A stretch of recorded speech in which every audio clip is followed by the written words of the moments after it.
अस्सलाम नाज़रीन, मैं हूं मंसूर अली खान और आप देख रहे हैं प्रोग्राम मेरे सवाल। नाज़रीन, अंग्रेज़ों को गए हुए 75 बरस हो गए। वो खुद तो चले गए लेकिन अपना निज़ाम यहीं छोड़ गए। बदकिस्मती से पौन सदी में भी हम ऐसा निज़ाम नहीं बना सके जिसे कौम का एतमाद हासिल हो। पुलिस से अदालतों तक अंग्रेज आकाओं का राइज करदा निज़ाम ही चल रहा है। ये निज़ाम उन्होंने अवाम के लिए नहीं बल्कि रियाया के लिए बनाया था। यही वजह है कि अंग्रेज दौर में बड़ी तादाद में सियासी गिरफ्तारियां होती थी। हम आज़ादी की डिमांड डायमंड जुबली मनाने जा रहे हैं, लेकिन आज भी मुल्क में यही बातें हो रही हैं कि यहाँ मुकदमात सियासी बुनियादों पर बनते हैं। जेल भी सियासी बुनियादों पर होती है और रिहाई भी सियासी बुनियादों पर ही होती है। सवाल ये पैदा होता है कि क्या पाकिस्तान में गिरफ्तारियां सिर्फ सियासी बुनियादों पर ही होती हैं? माजी करीब में मेरे कप्तान का दौर देखें तो इस नए पाकिस्तान में मुस्लिम लीग नून का शायद ही कोई मरकजी रहनुमा ऐसा हो जो गिरफ्तारी से बच सका हो। मेरे कप्तान का फैज़ आम था जिससे कोई महरूम ना रहा। मियां नवाज शरीफ तो 13 जुलाई 2018 को ही नैब के हाथों गिरफ्तार हो चुके थे। मेरे कप्तान की हुकूमत आने के कुछ माह बाद ही 11 दिसंबर 2018 को ख्वाजा साद रफीक और उनके भाई सलमान रफीक को पैरागॉन स्कैंडल में नैब ने गिरफ्तार कर लिया। सिर्फ 13 दिन बाद मियां नवाज शरीफ, जो सजा की मौतली के बाद रिहा हो चुके थे, उनको अल अजीजिया रेफरेंस में सजा मिलने के बाद कमरा अदालत से, जी हां, कमरा अदालत से गिरफ्तार कर लिया गया। मियां नवाज शरीफ की गिरफ्तारी को 6 माह भी ना गुजरे थे कि हमजा शहबाज शरीफ को 11 जून 2019 को मनी लॉन्ड्रिंग केस में नैब ने सलाखों के पीछे पहुंचा दिया।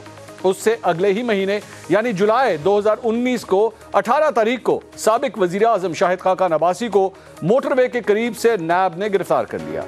चंद ही दिन बाद यानी 7 अगस्त 2019 को साबिक वजीर खजाना मिफ्ताह इस्माइल की बारी आ गई और उन्हें अहाता अदालत से ही नैब ने तहवील में ले लिया। उससे अगले ही दिन मियां नवाज शरीफ की साहबजादी मरियम नवाज को चौधरी शुगर मिल्स और मनी लॉन्ड्रिंग केस में गिरफ्तार कर लिया गया। अगला नंबर एहसन इकबाल का था, जिन्हें 23 दिसंबर 2019 को नारोवाल स्पोर्ट्स सिटी कॉम्प्लेक्स की इंक्वायरी में नैब ने हिरासत में लिया। इससे अगली बारी मेरे छोटे कायद की थी। 28 सितंबर 2020 को नैब ने मेरे छोटे कायद को भी अपना मेहमान बना लिया। अब मरकजी कायदीन में सिर्फ ख्वाजा आसिफ बचे थे, सो वो भी हवालात यात्रा से महरूम न रहे। 29 दिसंबर 2020 को नैब ने उन्हें भी आमदन से जायद असासों के केस में अंदर कर दिया। मेरे कप्तान के सुनहरी दौर में पीपल्स पार्टी को भी नैब ने अपना जलवा दिखाया, जब 10 जून 2019 को साबिक सदर आसिफ अली जरदारी को हिरासत में ले लिया गया। 18 सितंबर 2019 को खुर्शीद शाह की बारी आई और उन्हें नैब ने गिरफ्तार कर लिया। स्पीकर सिंध असेंबली आगा सिराज दुरानी भी नैब के मेहमान रह चुके हैं। उन्हें 4 दिसंबर 2021 को नैब ने शर्फ़े मेज़बानी बख्शा। मेरे कप्तान के नए पाकिस्तान में ही 19 अक्टूबर 2020 को मरियम नवाज साहिबा को कमरे का दरवाज़ा तोड़कर उनके शौहर कैप्टन रिटायर्ड सफदर को गिरफ्तार कर लिया गया। यानी कमरा अदालत से हिरासत में लेने के दौरान सिर्फ गिरफ्तारियों तक और 4 दीवारी का तकद्दुस पामाल करते हुए दरवाज़ा तोड़ने तक हर हरबा आजमाया गया। मेरे छोटे कायद की हुकूमत आई तो गिरफ्तारियों का वो सिलसिला तो शुरू ना हो सका जो मेरे कप्तान के दौर में था, लेकिन मेरे कप्तान के chief of staff Shahbaz Gill को ही 2 मरतबा गिरफ्तार किया गया। हरबे शायद अब भी वही है। शहबाज गिल के ड्राइवर की अहलिया की गिरफ्तारी यही बताती है। कल पुलिस ने जो FIR दर्ज की उसके मुताबिक ड्राइवर के अहले खाना ने पुलिस एहलकारों से मोबाइल और 15,000 रुपए छीन लिए। इस कहानी में भी उतनी ही जान है जितनी राना सनाउल्लाह के गाड़ी में हेरोइन रखकर ले जाने की दास्तान काबिल एतबार है। मेरे छोटे कायद की हुकूमत हो या मेरे कप्तान की, इखलाकी बर्तरी तो शायद किसी के पास नहीं रही। जिस तरह डॉक्टर शहबाज गिल को गिरफ्तार किया गया और जिस तरह जुडिशल रिमांड पर भेजा गया, मेरे छोटे कायद की हुकूमत इसका दिफा कर रही है और मेरे कप्तान की तहरीक इंसाफ इस पर तनकीद कर रही है। बतौर सहाफ़ी मेरा मसला सिर्फ एक है कि शहबाज गिल ने ख्वाह जो भी कहा या जो भी किया, क्या उनके खिलाफ कार्रवाई में सारे कानूनी तकाजे पूरे किए जा रहे हैं या सिर्फ उन्हें इबरत का निशान बनाने की कोशिश की जा रही है। पहले पाकिस्तान तहरीक इंसाफ के दौर में मुस्लिम लीग नून और पीपल्स पार्टी इल्जाम लगाती थी कि सब गिरफ्तारियां सियासी बुनियादों पर हो रही हैं। अब तहरीक इंसाफ कह रही है कि सब कुछ सियासी बुनियादों पर हो रहा है। इखलाकी पोजीशन सबको अपोजिशन में ही क्यों याद आती है? अब भी मेरे कप्तान जलसे जुलूसों में खड़े होकर कह देते हैं कि हमसे जो मर्जी पूछो, हम साफ शफाफ हैं। लेकिन दूसरी तरफ असद कैसर और कासिम सूरी को जब FIA की जानिब से तहकीकात के लिए बुलाया जाता है तो वो पेश होने से इनकार कर देते हैं। 23 अगस्त को इलेक्शन कमीशन में ममनुआ फंडिंग केस की समाअत है, जिसमें इमरान खान को वजाहत के लिए तलब किया गया है। असद उमर कहते हैं इमरान खान इलेक्शन के सामने पेश नहीं होंगे। ये कैसी असूल पसंदी है? एक तरफ सियासी बुनियादों पर मुकदमात का इल्जाम लगाया जाता है, वहीं पर सियासत को ही ढाल बनाकर अपने आप को मुकदमात की कार्रवाई दूर भी कर दिया जाता है। हम पेश नहीं होंगे कि पीछे सिर्फ एक ज़ोम होता है कि हम सियासतदान हैं। इस सारी सूरत हाल में अवाम 6 सवाल पूछते हैं। सवाल नंबर 1, सियासी मुकदमात अंग्रेजों की यादगार हैं, क्या हम इस यादगार को सीने से ही लगा के रखेंगे? सवाल नंबर 2, क्या हमारे मुल्क में सियासी मुकदमात का सिलसिला कभी खत्म होगा? सवाल नंबर 3, मेरे कप्तान के दौर में बनने वाले मुकदमात नतीजा खेज साबित नहीं हुए, जिन पर केसेस बने वही सारे लोग काबीना में बैठे हैं, क्या ये मुकदमात सियासी थे? सवाल नंबर 4, क्या इन मुकदमात का मकसद कानून की हुक्मरानी के बजाय सिर्फ सियासी मुखालिफिन को तंग करना होता है? सवाल नंबर 5, क्या शहबाज गिल के खिलाफ मुकदमा सियासी बुनियादों पर बनाया गया था? सवाल नंबर 6, क्या शहबाज गिल के खिलाफ मुकदमे का अंजाम भी वही होगा जो पीडीएम रहनुमाओं के खिलाफ मुकदमात का हुआ? इन तमाम सवालों के जवाब ढूंढने की कोशिश करेंगे। शहबाज गिल साहब के हवाले से जो जिस्मानी रिमांड दोबारा मांगा गया था, वो एक बार नहीं बल्कि 2 बार मुस्तरद किया गया। पाकिस्तान तहरीक इंसाफ ये समझती है कि कम से कम ये तो उनकी जीत है, लेकिन ये भी हकीकत है कि शहबाज गिल साहब को अब जुडिशल रिमांड पर भेज दिया गया है। इन तमाम मामला पे बात करेंगे। हमारे पैनलिस्ट का मैं इंट्रोडक्शन कराता हूँ। मुस्लिम लीग नून से उज़मा बुखारी साहिबा आज हमारे साथ मौजूद हैं। पाकिस्तान पीपल्स पार्टी से पलविशा खान साहिबा हमारे साथ हैं और सीनियर तज्ज़ियाकार हबीब अकरम साहब भी आज इस प्रोग्राम में हमें ज्वाइन कर रहे हैं। सबसे पहले हबीब अकरम साहब, आपकी राय लेना चाहूँगा। सर, ये जो कुछ भी हुआ है शहबाज गिल साहब के हवाले से और जिस तरीके से पूरी स्टेट मशीनरी जितनी उसने फुर्ती दिखाई है, क्या इसको कहा जा सकता है कि ये सियासी बुनियादों पर हो रहा है या एक्चुअली ठोस वजूहात थी और जो कुछ शहबाज गिल के साथ हो रहा है यही होना चाहिए था उनके साथ? मंसूर, इसके सियासी होने के बारे में बड़े आसानी से अंदाजा इस तरह लगाया जा सकता है कि शहबाज गिल ने जो कुछ कहा उसके ऊपर फैसला कहीं से नहीं आया। उसके ऊपर कोई ऐसी कमेटी नहीं बनी जो इस बात का जायजा ले, जो इस तरह के केसेस में बहुत जरूरी होता है कि फलां लफ्ज था, फलां फिक्रा था या मजमूई तासुर था या फलां जो कुछ अल्फाज का मजमुआ बोला गया उसका तासुर ये बनता था जिससे ये मतलब अखज़ किया जा सकता है जो कानून के मुखालिफ है। ऐसी कमेटी कायम किए बगैर सीधे सबाओ पैमरा ने एक नोटिस जारी किया और उसके ऊपर कहा कि आप हमारे पास आएं और हमसे आके बात करें, लेकिन उनसे पहले कि कोई पैमरा के पास जाता फौरी तौर पे पुलिस आ गई। तो इसका मतलब यह है कि जो शहबाज गिल ने कहा था उसके मतालिब भी खुद ही अखज़ कर लिए गए, उसके मानी भी उनके लफ्जों को खुद पहना दिए गए और उनका तासुर भी ये जान लिया गया कि बस यही होगा, लिहाजा ये हुक्म अदूली पर उकसाना सरकारी मुलाजमों को, वो भी इन पर दफा लगती है, बगावत पर तैयार करने की या रागब करने की वो दफा भी लगती है और दीगर बात भी लगती है। तो जिस अंदाज से पुलिस ने इन पे हमला करके इन्हें गिरफ्तार किया है, तो ये तो काफी है बताने के लिए कि मामला अदालती नहीं, मामला कानूनी नहीं, मामला कुछ सियासी नोयत का है। उसकी वजह शायद ये हो सकती है कि वो बातें जो कहीं और मुख्तलिफ प्रेस कॉन्फ्रेंसों में करते रहते हैं जनाब शहबाज गिल साहब, सुखनवर भी बहुत है, सुखन तराज भी अच्छे हैं, तो ऐसी सुखनवरी और सुखन तराजी का अंजाम आम तौर पे इसी तरह का होता है कि कोई हुकूमत जो है उनसे नाराज हो जाए और फिर उन्हें पाबंदी सरासिल कर दे। एक तो ये बात है। दूसरी बात यह है कि इसमें एक जो पॉलिटिकल रीजन है जो इनकी गिरफ्तारी की, वो ये है कि पाकिस्तान मुस्लिम लीग नून और हुकूमत में शामिल इसकी दीगर इत्तेहादी जमातें, जिनको आप पीडीएम प्लस पीपल्स पार्टी कह सकते हैं, उनकी सियासी हिकमत अमली है कि इस्टेब्लिशमेंट और पाकिस्तान तहरीक इंसाफ के दरमियान वेज किया जाए, इन्हें एक दूसरे से फासले पर दिखाया जाए। इस्टेब्लिशमेंट को यह बताया जाए कि तुम्हारा इस वक्त सबसे बड़ा दुश्मन जो है वो इमरान खान और इसका गिरोह है और हम तुम्हारे सबसे बड़े मुहाफिज हैं जो अवाम में अपना सीना पेश किए हुए हैं आपके दिफा के लिए। तो एक्चुअली ये वो नैरेटिव है जो अल्टीमेटली सूट करता है। और पाकिस्तान में आपको पता है मंसूर कि एस्टेब्लिशमेंट से दोस्ती के कुछ फवायद हैं और एस्टेब्लिशमेंट से ताल्लुक खराब हो जाए तो इसके कुछ नुकसानात हैं। तो ये सोची समझी हिकमत अमली के तहत एस्टेब्लिशमेंट के उस दायरे से पाकिस्तान तहरीक इंसाफ को बाहर निकालने की कोशिश है कि लफ्ज इतने इंपॉर्टेंट शायद नहीं है जितना इंपॉर्टेंट ये मैसेज देना है या उस तासुर को बबांगे दोहल बयान करना है, जिस तरह हमारे वजीर दाखिला साहब फरमा रहे थे, हमारी वजीर इत्तलात फरमा रही थी, यानी हमें वो बता रहे थे कि ये मतलब है इसका, ये मतलब है इसका, ये मतलब है। तो लिहाजा ये जो पूरी कार्रवाई है, इस पे सियासी के अलावा कोई हुक्म लगता नहीं है।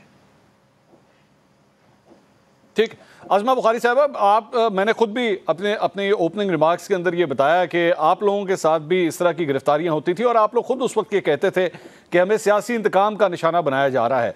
अब आज आपके दौर में आप लोगों की हुकूमत के ऊपर भी यही इल्ज़ामात लग रहे हैं कि ये सब कुछ इसीलिए हो रहा है। आज आप लोगों ने 2 दफ़ा कोशिश की जिस्मानी रिमांड दोबारा लेने की, लेकिन नाकामी हुई, अदालत ने आप लोगों के खिलाफ फैसला दिया। लेकिन ये जो इल्ज़ामात आप लोगों के ऊपर लग रहे हैं कि बगैर किसी ड्यू प्रोसेस के और जिस तरीके से उनको गिरफ्तार किया गया, सबूत नहीं है, एक चैनल के हेड को गिरफ्तार कर लिया जाता है, फिर उसे भी बरी किया जाता है, उसे भी आज़ादी मिलती है, ये इल्ज़ामात लग रहे हैं आपकी हुकूमत के ऊपर कि ड्यू प्रोसेस को आप लोग फॉलो नहीं कर रहे। बहुत शुक्रिया मंसूर। देखिए, इल्ज़ाम खान और उसकी पार्टी जो है, उसको इल्ज़ाम लगाने के अलावा और आता क्या है? झूठ, तोहमतबाजी और दूसरे की जो है वो इतनी मज़लूमियत कार्ड खेलना कि आपको जो है वो सच का गुमान होने लगे, ऐसा होता नहीं है।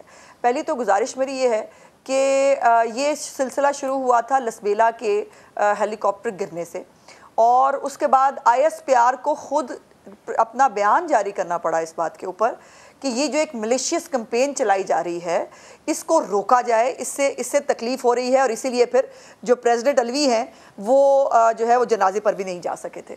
उसके बाद शहबाज गिल साहब जो हैं वो ये शहबाज गिल ने वही कहा जो इमरान खान कहते हैं। इमरान खान ने सिर्फ लफ्ज़ जो है वो और रखे हुए थे। देखिए, जानवर होता है न्यूट्रल, और तुम लोगों से कब्रों में पूछा जाएगा, तुम लोग शिरक कर रहे हो, तुम्हें कोई हक नहीं पहुंचता कि तुम न्यूट्रल रहो, फिर उसके बाद फ़ौज तबाह हो जाएगी, मुल्क के टुकड़े हो जाएंगे, क्या क्या नहीं कहा है इमरान खान ने। और शीरी मज़ारी साहिबा माशाल्लाह, जितनी वो जो है वो शीरी ज़बान है, वो सबने देखा है वो क्या क्या इल्ज़ाम इमरान खान ने, हाँ वो भी याद होगा आपको, मिस्टर एक्स मिस्टर वाई जो हैं वो ये कर रहे हैं, ज़िमनी इंतखाबात में वो कर रहे हैं, वो भी इल्ज़ाम था ना। नहीं अज़मा साहिबा, मैं कता कलामी की माज़रत, अज़मा साहिबा कता कलामी की ज़रा माज़रत, मेरा सिर्फ पॉइंट ये है कि अभी आप ज़रा स्पेसिफिक उस केस की बात करें। अगर इस तरह बैठ के हम मुख्तलिफ रेफरेंसेस देना शुरू होंगे तो फिर रेफरेंसेस आपकी पार्टी के हवाले से भी बहुत हैं। इमरान खान साहब ने खुद भी अपने जब वो कौम से खिताब कर रहे थे तो उसके अंदर भी उन्होंने चलाया। स्पेसिफिक शहबाज गिल केस की अगर हम बात करें, क्या आपके पास कोई सबूत है कि इमरान खान साहब ने ये सब कुछ उनको कहा था कि जनाब आप जाके टेलीविजन चैनल के ऊपर ये सब कुछ कहें? क्या इस किस्म के आपके पास कोई सबूत है? जी बिल्कुल सबूत है, और मैं कोई आपका टाइम ज़ाया नहीं करना चाह रही थी, एक पॉइंट प्रूव करना चाह रही हूँ, और वो ये है कि शहबाज गिल ने वही कहा जो उसके लीडर ने उसको कहा था। और राना साहब बता चुके हैं कि उनके पास ऑडियोज़ मौजूद हैं जिसके अंदर ये प्लान किया गया कि ये 15 मिनट का अनइंटरप्टेड सेगमेंट होगा, जिसमें शहबाज गिल साहब जो हैं वो क्या क्या फरमाएंगे।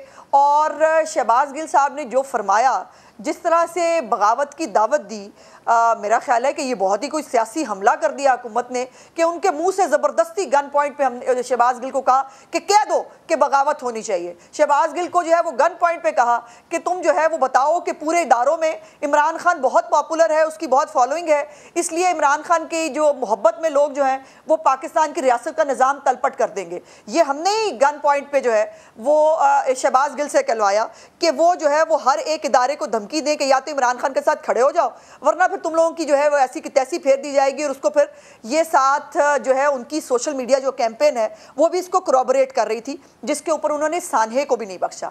अब मेरी गुजारिश ये है कि कौन सा हमला हुआ है जी पर शहबाज गिल पे?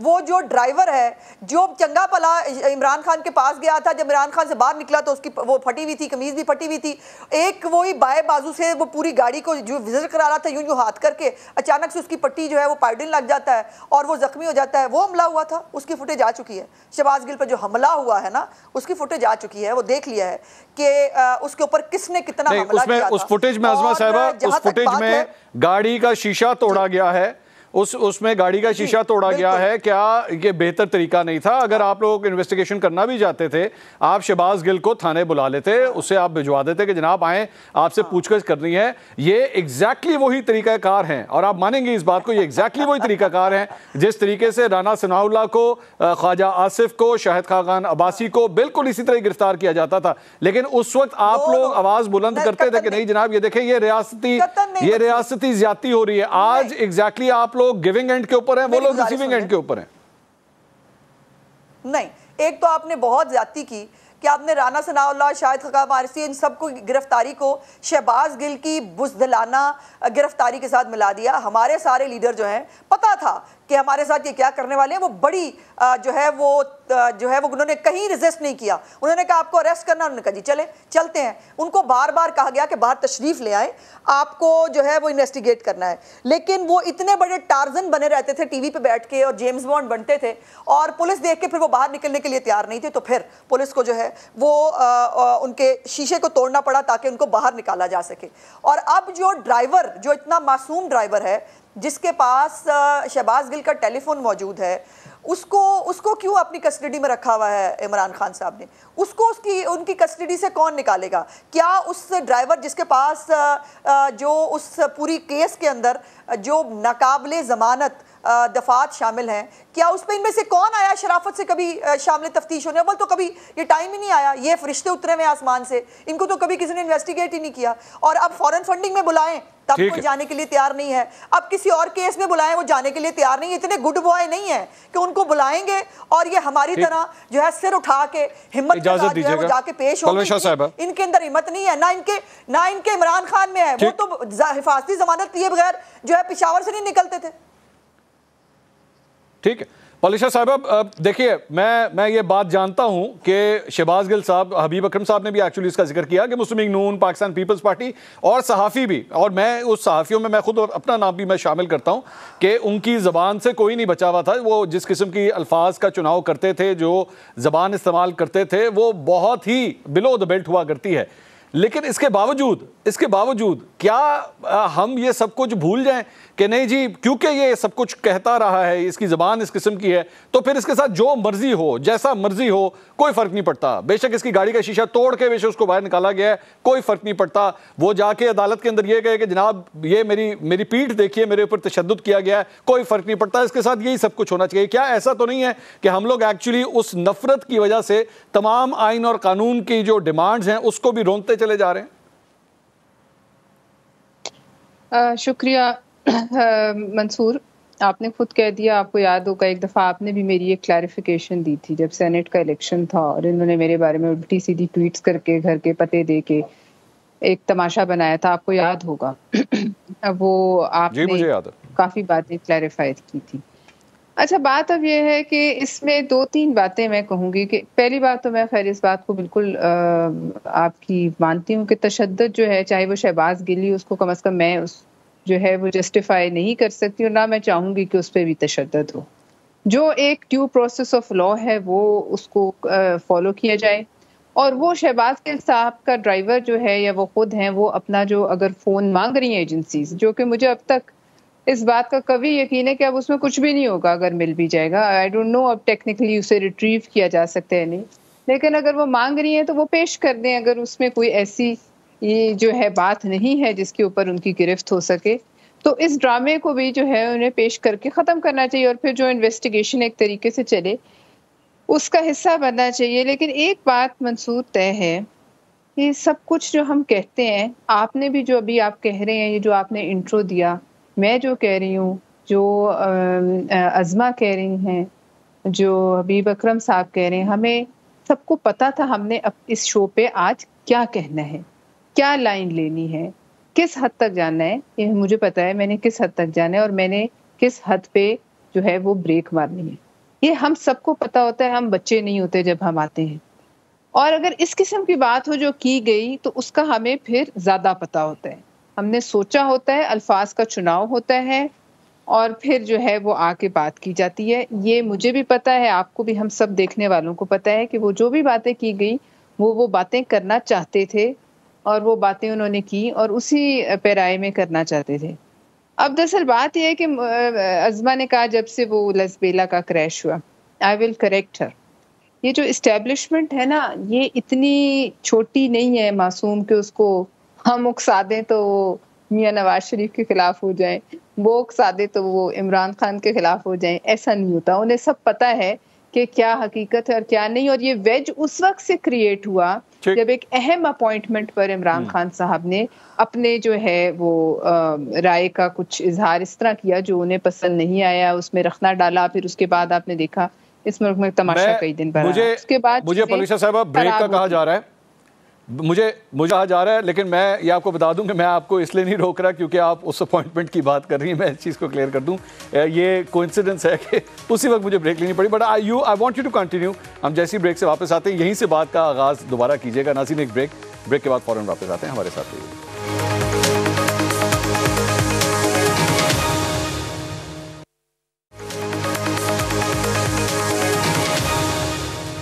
Welcome back after the break. हम शहबाज गिल साहब के मामले के ऊपर बात कर रहे थे। अज़मा बुखारी साहबा और पलविशा खान साहबा पाकिस्तान पीपल्स पार्टी और नून लीग का मौक़िफ़ पेश कर रही हैं। पलविशा खान साहबा, आप अपनी बात वहाँ से कंटिन्यू कीजिएगा और एक सवाल भी साथ ही ले लीजिए कि जिस चैनल के ऊपर ये सारी गुफ्तगू हुई थी, शहबाज गिल साहब ने जो सारी गुफ्तगू की थी, अभी ये खबर भी आई है कि उसकी सिक्योरिटी क्लियरेंस जो है वो भी मनसूख कर दी गई है।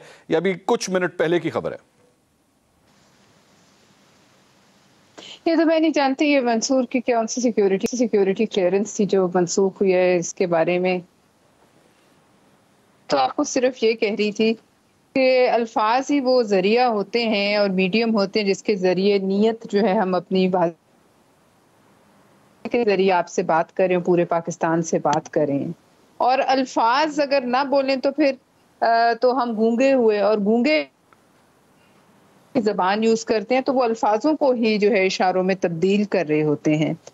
और इन्हीं अल्फाज के जरिए इनकलाब जिन्हें पढ़ने से जो है वो इंसान जो है वो हमारे दीन में जो है शामिल हो जाता है, जो हमारा कलमा हज़र नहीं होते जब तक उसके। और इस किस्म के अल्फाज जिससे उनको खुद भी पता होगा कि इसका क्या मतलब है। अब कहा गया कि आप ये कहें, कोई उनके ऊपर ऐसा प्रेशर था कि ये अल्फाज उन्होंने कहने हैं और नहीं आ रही।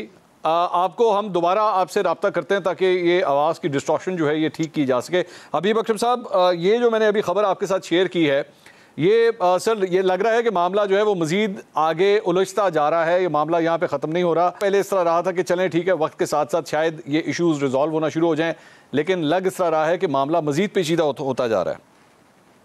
जी, ये किसी चैनल का बंद होना कोई छोटी बात नहीं है। यानी इसका मतलब यह है कि किसी चैनल ने इतनी ग्रेव हरकत की है जो पाकिस्तान की सिक्योरिटी के लिए ख़तरा बन चुकी है, और उसकी सिक्योरिटी की कैंसलेशन, उसकी तनसीख जो है ये गैर मामूली वाक़या है।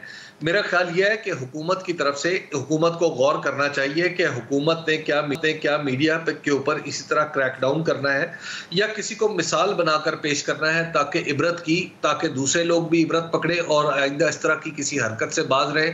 यानी वही कहें जो उन्हें बताया गया है, वही कहें जो उन्हें कहा गया है, हत्ता कि वही सुनाएं जो वो सुन रहे हैं। तो क्या मतलब है, क्या आइंदा मीडिया के ऊपर इस तरह का कंट्रोल चलेगा? तो फिर पाकिस्तान के अंदर डेमोक्रेसी कहाँ चली गई? वो जो 19A में कुछ एक्सेप्शंस है और कुछ जो ब्रॉड आज़ादी दी गई है, तो उस आज़ादी का क्या बना? इससे तो बिल्कुल पाकिस्तान के अंदर नए सवालात खड़े हो गए। अज़मा साहिबा, ये जो इन्फॉर्मेशन अभी आई है, अभी हबीब साहब जब ये गुफ्तगू कर रहे थे तो आपके चेहरे पे एक मुस्कुराहट थी। ये बड़ा एक सीरियस इशू है जिसके ऊपर पहले ही इमरान खान साहब के बारे में कहा जाता था प्रेडेटर ऑफ मीडिया। अब आपके दौर के अंदर भी अगर ये सब कुछ हो रहा है तो ये तो काफ़ी परेशान कुन है आपके लिए भी और मुल्क के लिए भी, आज़ादी सहाफ़त के लिए भी। देखिए, मैं सिर्फ इसलिए मुस्कुरा रही थी कि मेरा ख्याल है कि हबीब अकरम साहब को शायद याद नहीं रहा कि इमरान खान के दौर के अंदर जो है वो कितने टीवी चैनल्स जो हैं वो बंद हुए, कितने अखबारात जो हैं उनको इमरान खान को भुगतना पड़ा, कितने मुलाजमीन जो हैं उनको नौकरियों से फारिग किया गया, कितनी सेंसरशिप थी, कितने प्रोग्राम चलते चलते रुकवा दिए गए, कितने एंकर्स को जो है वो ज़बरदस्ती छुट्टी पे भिजवा दिया गया, उनको नौकरियों से फारिग करा दिया गया। तो ये सब जो है ये इमरान खान के दौर में हुआ था। यहाँ पर एक चैनल की बात है, मुझे नहीं समझ में आ रही कि पाकिस्तान की पूरी सहाफ़त जो है वो एक चैनल है या वो चैनल जो ऑलरेडी झूठी खबर यूके के अंदर, चूँकि वहाँ कानून है ना, वहाँ पे पूछने वाला है कोई, यहाँ पे तो पूछने वाला कोई नहीं है। यहाँ पर जो है वो फ़ौरन से पहले जो है वो रिलीफ मिल जाता है। और खुशकिस्मती होती है इन लोगों की। लेकिन वो कौन सी ऐसी स्टोरी है, वो इसहाक डार साहब के बारे में हो, वो जो है वो और बहुत सारी स्टोरीज़ हैं। नासिर भट्ट साहब ने उनके खिलाफ जो है वो जीता, हुसैन नवाज साहब ने ब्रॉडशीट का जो केस था उसके अंदर जो है वो उनसे हरजाना लिया। तो बेतहाशा स्टोरीज है। और बाय द वे ARY अपने नाम से लंदन में जो है वो इस वक्त ऑपरेट भी नहीं कर पा रहा था। उसकी अच्छी जो सहाफत है उसका आलम यह था। और एक वो चैनल जो माउथ पीस बना हुआ है एक पार्टी का, उसको आप मुझे बता रहे हैं कि ज़ादिए ज़हारे राय पे हमला हो गया। उस चैनल को जो है वो बंद करने से, वो चैनल जो मुसलसल आग उगल रहा है, जो वो चैनल जो मुसलसल इदारों के ख़िलाफ़ एक इमरान खान की मोहब्बत में एक कैंपेन चला रहा है। एक सवाल का जवाब दें मुझे अबी बकरम साहब, जिस दिन जो है वो परवेज़ इलाही साहब को अदालती हुक्म पर वज़ीर आला बनवाया गया, उस दिन सलमान इकबाल साहब ने अल्हम्दुलिल्लाह की ट्वीट की थी। उसका क्या मतलब है? क्या एक टीवी चैनल का मालिक जो है वो उसकी अल्हम्दुलिल्लाह की ट्वीट बनती थी? जो अरशद शरीफ साहब जो है, जो खुद फॉरेन फंडिंग का केस एक एक चीज़ परत खोल कर उन्होंने पाकिस्तान की कौम को बताई, और वो फॉरेन फंडिंग केस के अंदर जो है वो आज इमरान खान के बहुत मतलब वो इमरान खान जो है वो जो कुछ मर्जी कर ले उनको फ़र्क ही नहीं पड़ता। वो एक माउथ पीस बने हुए हैं, वो एक प्लेटफॉर्म दे रहे हैं। सेंसरशिप हबीब बकरम साहब वो थी कि जब आपने बहाने बनाकर आपने मियां नवाज शरीफ साहब को बैन कराया, मरियम नवाज साहिबा का नाम तक लेने की पाबंदी थी टीवी चैनल्स के ऊपर। हमारे जो लीडरान हैं अब हुकूमत में आने के बावजूद भी, अभी बकरम साहब, मरियम नवाज साहिबा की कोई प्रेस कॉन्फ्रेंस हो, हम में से किसी की हो, वो नहीं चलती ARY के ऊपर। इसको आज़ादी सहाफ़त कहते हैं। ये सहाफ़त होती है। आप मुझसे ज्यादा सहाफत जानते हैं, अज़मा साहबा एक मिनट, अज़मा साहबा आज़ादी ज़ाहिर राय को जानते हैं। एक मिनट मुझे इजाजत दीजिएगा, हबीब साहब भी इसके ऊपर कमेंट कर ले कि मुझे इजाजत दीजिएगा। पहली बात तो उस चैनल का कोई नुमाइंदा यहाँ पे है नहीं, सो इसलिए जाहिर बात है वो अपना पॉइंट ऑफ व्यू दे दे। लेकिन क्या ये हकीकत नहीं है कि किसी भी चैनल की अपनी मर्जी है? मुझे सिर्फ ये बताइए, चले मैं आपसे ये सवाल कर देता हूँ, क्या ये किसी चैनल की मर्जी नहीं है कि उसने किस शख्स को कितना दिखाना है या कितना नहीं दिखाना? वो तो उसकी मर्जी है ना। मतलब वो अगर नहीं आपका चले प्रेस कॉन्फ्रेंस दिखाता, ये कोई सजा, ये कोई ऐब नहीं है जिसके ऊपर उनको इस बात की सजा दी जाए आपको। हाँ, और दूसरी बात ये, अगर जाली खबरें हैं, जिस तरह आपने यूके के बारे में, मेरा सवाल सुन लीजिए, अगर आपने यूके के बारे में भी कहा, कानून के तहत हुआ ना, कानून के तहत कार्रवाइयां हुई, कानून के तहत मामला आगे बढ़ा। यहाँ पे भी कानूनी तौर पर लें एक्शन, कोई आपको मना नहीं करता, आप कानूनी तौर पर एक्शन लें। लेकिन एकदम जिस तरह इवेंट्स चलना शुरू हो गए हैं, इसको किस तरह जस्टिफाई किया जाएगा? और ज़हन में रखिएगा, यहाँ पे सिर्फ और सिर्फ कोई चैनल का एक मालिक या चंद एंकर्स की बात नहीं है। एक चैनल के अंदर हजारों की तादाद में लोग हैं जो काम कर रहे होते हैं, उनका भी आपको ज़हन में रखना पड़ेगा। जी बिल्कुल, आप दुरुस्त कह रहे हैं। मुझे उनके लिए तकलीफ है, मुझे उनके लिए परेशानी है। जो कैमरामैन है गरीब, जो छोटे हमारे रिपोर्टर्स हैं, टेक्नीशियंस हैं, उनके लिए बिल्कुल मुझे तकलीफ है। और ये बात भी आपकी दुरुस्त है कि चैनल की मर्जी है, तो फिर चैनल की मर्जी है तो फिर आज़ादी सहाफ़त और आज़ादी इज़हार राय की बात तो ना करें, आपको अच्छी लगे ना लगे। अगर इमरान खान के पैरामीटर्स के करीब से वो बात नहीं गुजरती तो उसका ब्लैकआउट होना, क्या इसको सहाफ़त कहते हैं? क्या आपकी पिक एंड चूज़ जो है वो इसको आज़ादी सहाफ़त कहते हैं? क्या एक मुनज़्ज़म प्रोपेगेंडे के ज़रिए? और फिर ARY के ऊपर बहुत सारे और क्वेश्चन मार्क्स भी हैं। जो उनका स्पोर्ट्स चैनल है, उसकी बिडिंग जिस तरह से हुई, वो हाई कोर्ट के अंदर मामला भी ले जाया गया, उसको दोबारा भी जो है वो खोला जा रहा है। उसके बाद कुछ और भी जो मामलात हैं ARY के जो करता धरता है, उनके साथ कुछ क्रिमिनल मामलात जो हैं वो भी जुड़े हुए हैं। तो मतलब ये तमाम चीज़ें, लेकिन मैं इसको आपको सिर्फ ये इसलिए बताना चाह रही हूँ, जो मैंने आपको बैकग्राउंड दी है, इनको बंद करने का मकसद ये है कि ये कोई रियासत ये बर्दाश्त नहीं कर सकती और उसको नहीं करनी चाहिए कि रियासत के होते हुए एक इदारा जो है वो बैठकर मुल्क में बगावत करने की दावत दे। और 15 मिनट अनइंटरप्टेड टाइम मिला है शहबाज गिल साहब को, जो ऑडियो राना साहब के पास मौजूद है, उस ऑडियो में उसका जिक्र है, पूरी डिटेल तय हो रही है। ये 15 मिनट आप ये कहेंगे, और जब तक ये चैनल के ऊपर कार्रवाई नहीं की गई है शहबाज गिल साहब को by the way due process के जरिए, एक आखिरी लाइन कह दूं, जरूरी है मंसूर, एक आखिरी लाइन कहना जरूरी है, प्लीज अलाउ मी। नहीं, मुझे इसी पे, मैं एक मिनट, मैं इसी पे बात करना चाह रहा हूं, मैं इसी पे बात करना। ये जरा मुझे ऑडियो बताइएगा, ये किसकी ऑडियो है, कौन किससे बात कर रहा है, उसके अंदर क्या थोड़ी सी इन्फॉर्मेशन शेयर कीजिए। जी मैं ये नहीं बता सकती जी, ये जाहिर है कोर्ट के अंदर पेश करना है, और ये हुकूमत जो है यकीनन कोर्ट के अंदर ये तमाम सबूत जो है सबूतों के तौर पर पेश करेगी। लेकिन जो मैं आखिरी लाइन कहना चाह रही थी आपसे वो सिर्फ ये है कि ये जो रियासत के अंदर बगावत पैदा करना ये सबसे बड़ा जुर्म हुआ करता है। तनकीद, तौहीन और उसके बाद बगावत, ये मुख्तलिफ स्टेजेस होती हैं। और यहाँ पर जो ये एक चैनल के ज़रिए जो हो रहा था ये गलत हो रहा था। हमें देखिए गलत को गलत कहना चाहिए। हमने अगर जो आप हमें कहते हैं कि जी हमने जो है वो तनकीद की, बिल्कुल तनकीद की, हमने तनकीद की गैरानी किरदार के ऊपर। अब हम तारीफ़ करते हैं कि गैरानी किरदार ख़त्म हो गया, वो कह रहे हैं हमने दुरुस्त कर लिया, हम एपॉलिटिकल हो गए, बहुत अच्छी बात है, उसको इनकरेज किया जाना चाहिए, उसको डिस्करेज किया जाना चाहिए।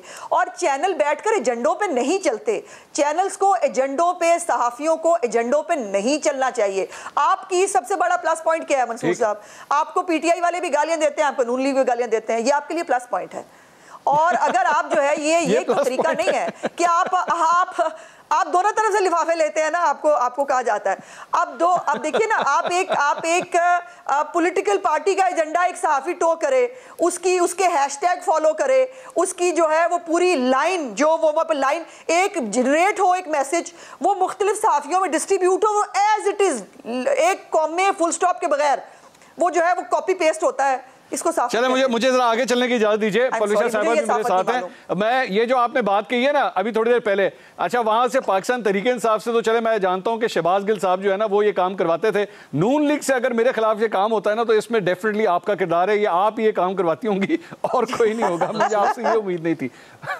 मंसूर, इसमें परवेश साहब एक बात जी अभी सर, मंसूर इसमें एक बात तो वाज़ेह रहनी चाहिए कि जो इमरान खान ने मीडिया के खिलाफ क्रैकडाउन किया वो काबिल मुज़म्मत तर्ज अमल था। हुकूमत की तरफ से इस तरह के आमाल की या अफ़ाल की बिल्कुल भी तायद नहीं की जा सकती।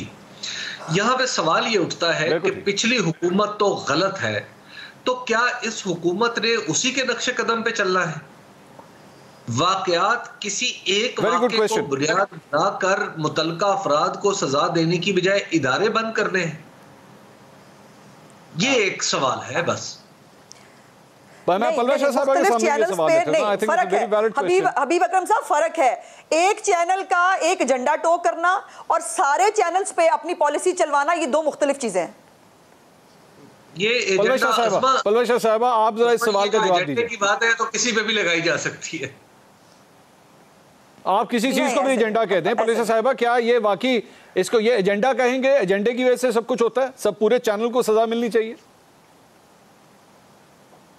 देखिए दरअसल सजा चैनल को तो नहीं मिल रही होती, सजा तो इनडायरेक्टली जो है जिन्होंने एक्चुअली ये केस सब बड़ा मुख्तलिफ है। देखिए बात यह है कि जरदारी साहब को आपको याद है चलता हुआ इंटरव्यू रोक दिया गया था, आपको मैं याद कराऊं, वो होती है सेंसरशिप।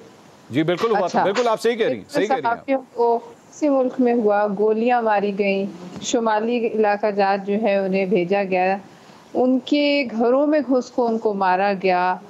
अच्छा, और जब मीर शकील साहब को उठाया गया तो तमाम लोग जिनकी, जो मैं कहती हूँ कि चैनल के उन लोगों को बिल्कुल कोई इसका खमियाजा नहीं भुगतना चाहिए जो बेचारे अपनी रोजी रोटी कमाते हैं उस चैनल से।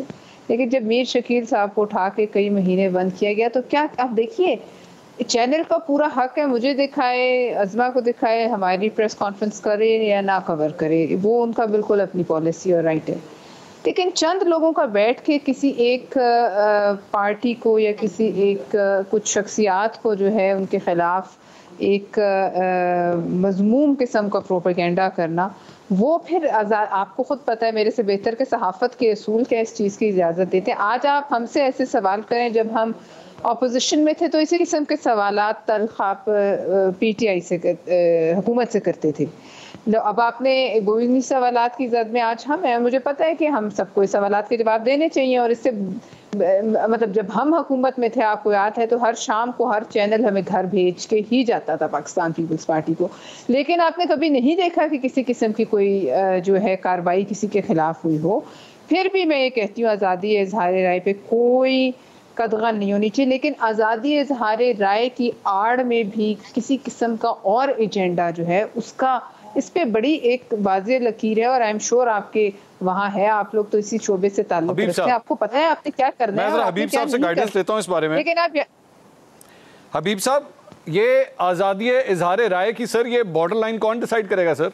आप सीनियर हैं, आप गाइड करें। देखिए, जो आज़ादी इजहार राय है, एक तो जब हम इससे पहले बहुत सारी चीज़ें लगाते हैं ना, subject to law, subject to this, subject to that, अच्छा जी ये आज़ादी इजहार राय से आगे पीछे साबके लाहके लगाते हैं ना, तो इसका मतलब यह है कि वो साबके लाहके दरअसल आज़ादी इजहार पे कदगन है। आज़ादी इजहार की लिमिट जो है वो सिर्फ और सिर्फ सोसाइटी डिफाइन करती है। ये बताइए मंसूर, आप भी यहाँ तशरीफ रखते हैं, अज़मा भी यहाँ तशरीफ रखती हैं, पलवशा हैं, मैं ये खाकसार हूँ, हम सबको ये किसने समझाया है कि हम बैठ के गालम गलोच नहीं करेंगे, हम एक दूसरे की तौहीन नहीं करेंगे, इंसल्ट नहीं करेंगे, अपनी रियासत के बारे में, रियासत के सेंसिटिव मामलात में बात नहीं करेंगे? ये हमें किसने समझाया? क्या आप और मैं और हम सब दीगर शुरका जो अज़मा और पलवशा हैं, क्या हम सब ने अभी थोड़ी देर पहले कोई क्रैश कोर्स किया है? वो क्रैश कोर्स करने के बाद हम यहाँ पे बैठ के परफॉर्म कर रहे हैं या बात कर रहे हैं? देखिए मंसूर, ये हमेशा सोसाइटी तय करती है। जब हुकूमतें इसको तय करने लगती हैं तो इसका मतलब ये है कि आप किसी की आंखों में खटक रहे हैं। जब इस तरह के काम होंगे कि जनाब अच्छा आप ये बताइए। हबीब अख्तर साहब सॉरी माजर, टाइम खत्म हो गया बहुत का। पलवशा खान साहब आपका भी बहुत शुक्रिया, अज़मा बुखारी साहब आपका भी बहुत शुक्रिया। नाज़रीन, मैं जाते जाते सिर्फ एक बात कहना चाहूँगा कि ये जो गुफ्तगू भी हो रही थी ये एक हमारे ही कंपेटिटिव चैनल के हवाले से हो रही थी और बात हो रही थी शहबाज गिल की, एक ऐसी पार्टी की जिसने समा का इस वक्त बॉयकॉट किया हुआ है। लेकिन आज़ादी इजहार राय हो, आज़ादी सहाफ़त हो, इन तमाम चीज़ों से बालातर हो के समा और हम इस सिलसिले में आवाज़ फिर भी बुलंद करते रहेंगे। जहाँ जहाँ पे नाइंसाफ़ी होगी वहाँ पे चुप नहीं रहा जा सकता। कल दोबारा मुलाकात होगी। अल्लाह हाफ़िज़।